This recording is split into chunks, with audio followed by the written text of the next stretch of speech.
So we could all agree that's the worst loss of the season thus far, right? Like we could definitely agree on that one.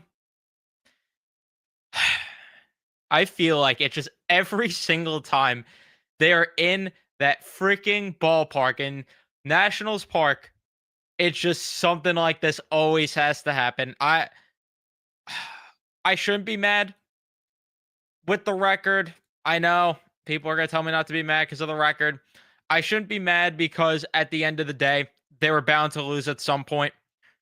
But this type of loss, for it to end this way, is such a kick in the testicles because at least if, honestly, I would have felt better if the Mets did not rally in that eighth inning and they lost this game.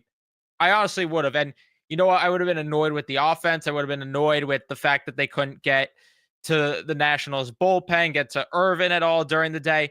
But you know what? I would have honestly felt better if they just outright lost this game without being walked off because that just felt like such a kick to the damn dick, to be truthful. Just poor baseball played. Poor baseball. I mean, they didn't have any runners in scoring position for so long of this game. And then the defensive fundamentals were just pathetic. And then you also have the umpire at first base who can't make the correct call, even though it's obvious. And for whatever reason, we can't review it. You know what, though? I'm not going to sit here and get entirely aggravated at that because I'm someone that does not like to blame the officials and the umps. Did it help? No, it obviously did not help. And they definitely got screwed there. But at the same time, make some plays in the damn field, get some runners in scoring position earlier in the game, and we won't have issues here. Leave a like on your way into the show if you're watching on replay. Subscribe if you guys are new to the channel, especially for Met fans, and turn on your notifications so you know I upload or go live on the channel here. The first thing, the Mets, I mean, they had runners on, right? Like Juan Soto got on because of that error, ends up getting the second on it nonetheless. And Pete Alonso walks, and the Mets just don't drive him in. Brandon Nimmo looking lost at the plate yet again. Mark Vientos lining out. Bottom of the first inning, Senga allows that single, but outside of that was fine. The Mets go down in order in the second inning. Jeff McNeil first pitch swinging. Welcome back, buddy. We missed you. And we'll get to more to him later. Oh, I can't wait. Sorry, my mic is all over the place here. But bottom of the second inning, Senga ends up facing some adversity, allows a single to Garcia, then gets a double play. But then Dylan Cruz hits a ball into the outfield. Brandon Nimmo needs to lock in there. And then it ends up resulting in a run being scored after.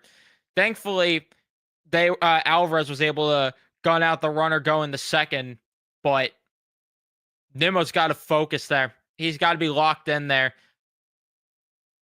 Third inning, Juan Soto had a single. Does not matter. Bottom of the third inning, Young gets a single. Abrams with a triple. To make it 2-0. Just again, horrible baseball here. And then Senga gets out of the inning. Fourth inning. So Brandon Nimmo gets a single, and then Mark Vientos gets a single. Jesse Winker hits a ball that was very obvious from the first glance on TV that it bounced in the dirt before going in the glove of Nathaniel Lau. The umpire is standing right there and can't make the correct call. It results in a triple play. Why is it that that play is not reviewable, though? Why is that not reviewable? So we could review when in Minnesota there was that home run to the wall, or what they ruled the home run, and then they ended up putting the runners on base anyway. We could review that, but we can't review this. Makes absolutely no sense. But either way, Senga settled down the fourth inning, got through it in a 1-2-3 inning there. Alvarez got a leadoff single in the fifth inning, and the Mets have nothing to show for it. And the bottom of the fifth inning, another 1-2-3 inning for Senga. Then I couldn't believe in that 6th inning what my eyeballs had to endure. You ready for this one? Ready for this one? Juan Soto went to lay down a bunt. Juan Soto was going to lay down a bunt.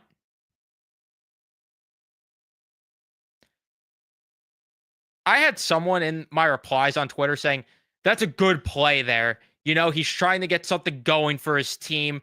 The left side was open. Why not try to go for the hit there? One, he didn't execute the bunt. So shove it up your ass. The left side was open. And two, he's not being paid $765 million to go up there and bunt. Get the fuck out of here. I shouldn't be this worked up right now, but that genuinely angered me. What? He's going up there bunting? Bunting. Whoever told him to bunt, I want them to lose their job tonight. I'm not exaggerating. I want them to lose their job tonight. The bottom of the 6th inning. Senga faced adversity, but you know what? Credit to him. He ended up getting through that, getting that strikeout on Bell, which he had to work through that at bat, but that sweeper they threw to get him swinging, beautiful. And at that point in the game, I'm like, you know what? Senga gave you 6. Let's go. The offense has to wake that hell up. They don't in the 6th inning. The 7th inning, Razabon comes in, faces a lot of trouble. He ended up allowing just 1 run, though, despite the trouble. Made a nice grab, too, when Nathaniel Lau ended up hitting that comebacker to him. So you know what? It was 3-0. Let's go. Let's lock in. And then McNeil gets that leadoff single. Tyrone Taylor hits into a force out. Lindor pops out, and I'm like, they're going to do the typical tease, aren't they? Juan Soto with a single. Pete Alonso then walks, and then Brandon Nimmo with a single. Was scared that one was not going to end up being a hit there. I really was, but ends up getting through 3-1. And then Mark Vientos with a triple. The Nationals played their outfield deep, and Mark Vientos just puts it in the perfect spot to make it 4-3. Reed Garrett comes in. He allowed a single, but Tyrone Taylor, money. I love watching Tyrone Taylor hoop out there. And you know what? That play that he made to get Garcia going the second was beautiful. And Reed Garrett was fun. The Mets go down in order in the 9th. When Ryan Stanek comes into the bottom of the 9th, I didn't hate the decision because that's what you should do. I mean, I don't want to see Diaz right now. He should rightfully get the day off because of the hip thing, and he also threw a lot. I'm fine with that. Once he allowed that triple to Dylan Cruz, I knew they were in trouble. And then it ended up being tied there at 4 from a single. He gets the next out. Minter comes in, gets the force out, and then. And by the way, that Dylan Cruz triple was painful because freaking Juan Soto couldn't come through with the grab there. Forgot to even mention that. And then James Wood hits it right to where, and I don't care what anyone says, Luis Angel Cunha makes that play.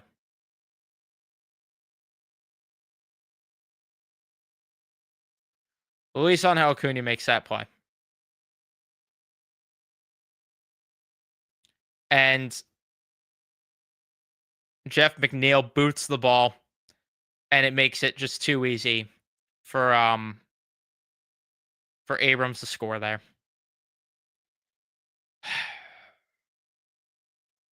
I shouldn't be this mad in game 26 of the regular season. I admit that. It's early in the season. They were going to lose again eventually. I shouldn't be mad. It's these style of losses that I just can't stand, where it's piss poor baseball being played, where the fundamentals just aren't there. The defense just piss poor. Juan Soto bunting.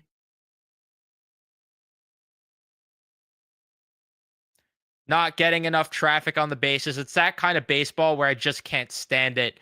That's what makes me so worked up and mad because in the grand scheme of things, I want to make this clear. This is again, they were going to lose a game at some point again, but and in the grand scheme of things, probably does not matter this game. But at the end of the day, I just can't stand losses like this, especially when Senga faced adversity, but ended up getting out of that adversity. Brazaban, got in adversity, worked out of it, but Stanek and Minter just mostly Stanek wasn't sharp. I mean, Minter, I'm not even mad. The defense, Jeff McNeil has to make that play. He has to make that play. And you know what? Why is it that going into that inning, Acuna is not in the game there? Don't you want to shore up your defense? And why not put Acuna in to shore up the defense at second base there, especially since it's McNeil's first time back in the lineup? Why not put Acuna in to start that inning with a 1-run lead? Would they have won in extras? I don't know. But all I know is that why not? Very infuriating. And then Jake Irvin just absolutely owning the Mets.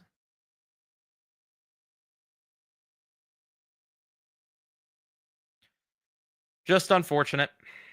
But let me look at the chat and see what you guys are saying. Leave a like if you haven't. Subscribe. Turn on your notifications, all that stuff. See what you guys are saying in the chat right now before I wrap things up here. Just really annoying. Really an annoying loss more than anything.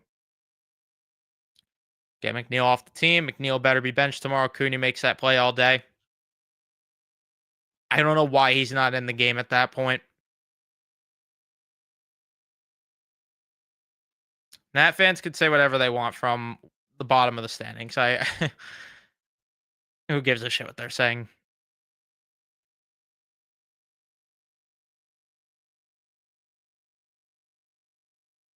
And you know what? They played their ass off tonight while the Mets weren't.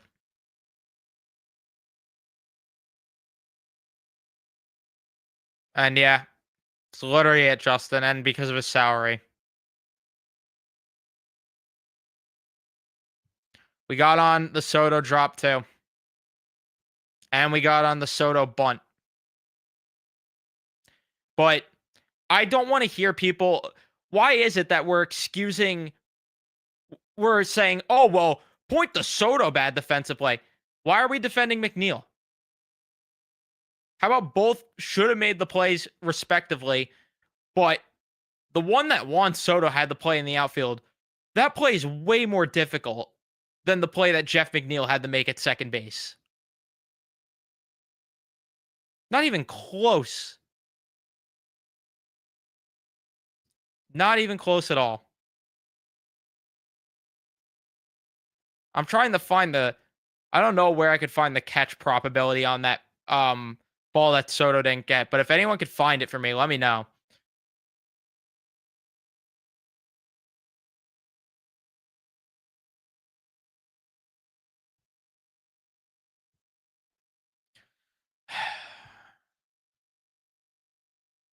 Yeah, and this is it. Soto's wasn't a routine play. McNeil's was. Should he have probably made the grab? Yeah, I mean it was right in his glove, but it's impressive that he was even able to get there.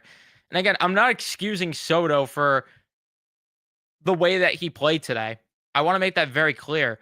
But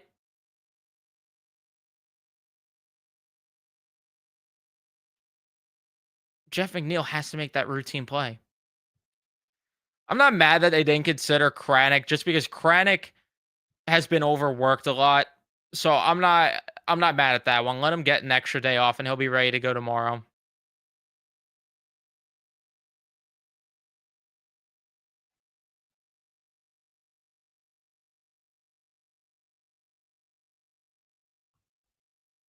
Where can I find the catch probability though on that fly ball? I'd really love to find it.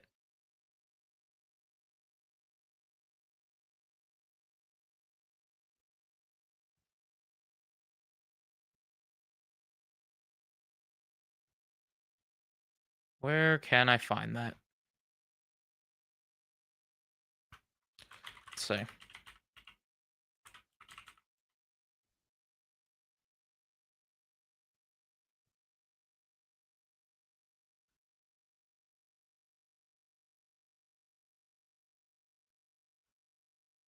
Yeah, I don't know where I could find that one.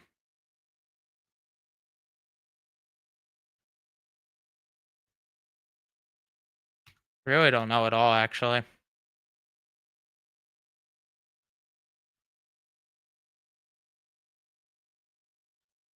And there's an account on Twitter that tweets them out, but we haven't got a tweet for that one, it looks like.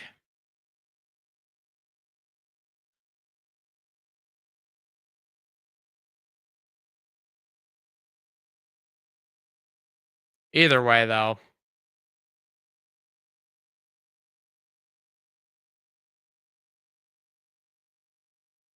That cruise hit was an expected batting average of 470. The Woods one was an expected batting average of 250. I mean, that's how. I mean, that's another way to put it. Like, it's not comparable.